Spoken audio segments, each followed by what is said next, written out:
بسم الله الرحمن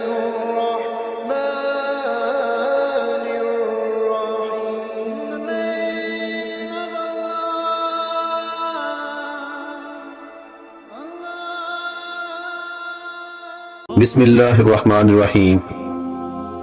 شروع اللہ کے نام سے جو بڑا مہربان اور نہایت رحم والا ہے۔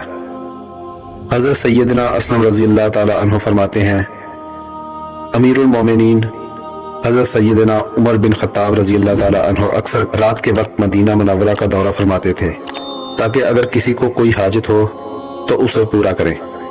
ایک رات میں بھی ان کے ساتھ تھا۔ آپ رضی اللہ تعالی عنہ چلتے چلتے اچانک ایک گھر کے پاس رک گئے۔ اندر سے ایک عورت کی آواز آ رہی تھی، بیٹی دودھ میں تھوڑا سا پانی ملا دو۔ لڑکی یہ سن کر بولی، امی جان کیا آپ کو معلوم نہیں کہ امیر المومنین حضرت سیدنا عمر بن خطاب رضی اللہ تعالی عنہ نے کیا حکم جاری فرمایا ہے؟ اس کی ماں بولی، بیٹی ہمارے خلیفہ نے کیا حکم جاری فرمایا ہے؟ لڑکی نے کہا، امیر المومنین حضرت سیدنا عمر بن خطاب رضی اللہ تعالی عنہ نے یہ اعلان کروایا ہے کہ کوئی بھی دودھ میں پانی نہ ملائے۔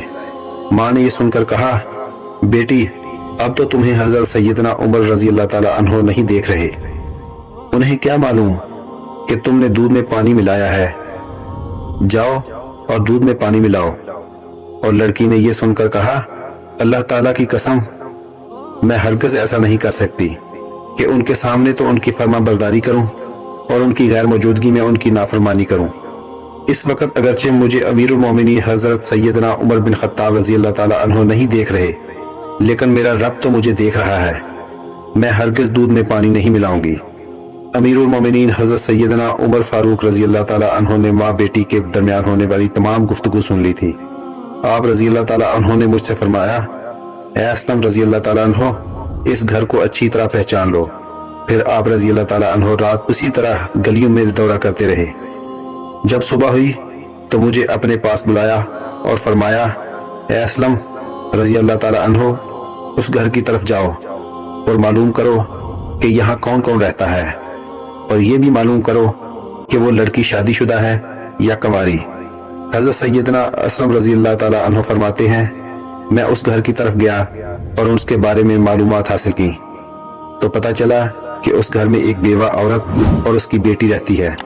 اس کی بیٹی کی ابھی تک شادی نہیں ہوئی۔ معلومات حاصل کرنے کے بعد حضرت سیدنا عمر رضی اللہ تعالی عنہ کے پاس آیا اور انہیں ساری تفصیل بتائی۔ آپ رضی اللہ تعالی عنہ نے فرمایا، میرے ان تمام صاحبزادوں کو میرے پاس بلا کر لاؤ۔ جب سب آپ رضی اللہ تعالی عنہ کے پاس جمع ہو گئے تو آپ رضی اللہ تعالی عنہ نے ان سے فرمایا کہ کیا تم میں سے کوئی شادی کرنا چاہتا ہے؟ حضرت سیدنا عبداللہ بن عمر رضی اللہ تعالی عنہ اور حضرت سیدنا عبد الرحمن رضی اللہ تعالی عنہ نے عرض کیا، ہم تو شادی شدہ ہیں۔ حضرت سیدنا عاصم بن عمر رضی اللہ تعالی عنہ کھڑے ہوئے اور عرض کی، ابا جان میں غیر شادی شدہ ہوں اور میری شادی کرا دیجئے۔ چنانچہ آپ رضی اللہ تعالی عنہ نے اس لڑکی کو اپنے بیٹے سے شادی کے لیے پیغام بھیجا جو اس نے بخوشی قبول کر لیا۔